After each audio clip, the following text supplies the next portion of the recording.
Did you know since 2010, 90% of the Metropolitan Police officers who've been accused of sexual misconduct have actually been able to remain in post, with only 10% being dismissed?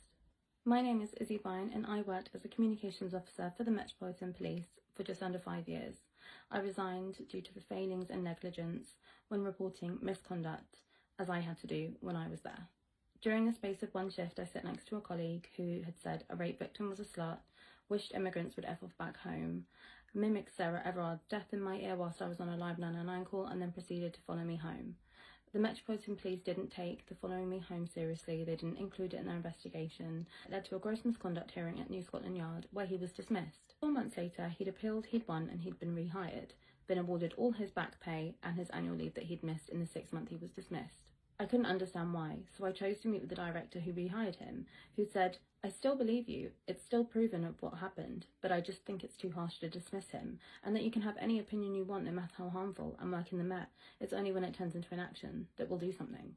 The director also went on to say that reports like the Casey Review and Violence Against Women and Girls are influencing misconduct panel members too much and making them dismiss people who are not deserving. I couldn't understand this and I was completely taken aback, so I escalated my concerns, and I was told that it was being dealt with by someone too below the commissioner that would review the whole situation and wonder what had gone wrong.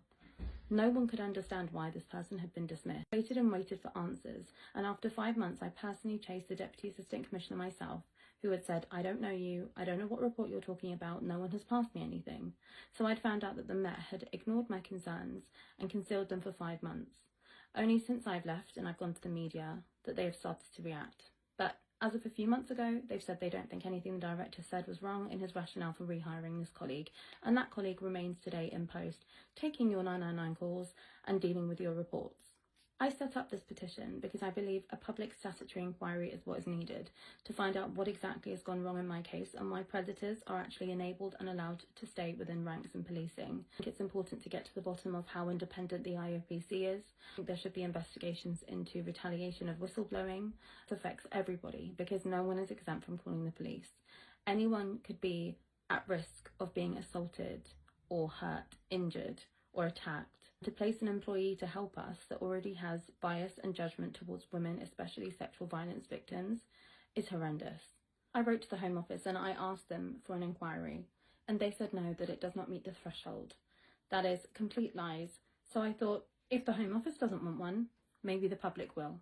What I'm asking you to do is click the link, read the description, read my content, and sign the petition if you agree. Everybody deserves answers from my case because everybody is affected. Everybody.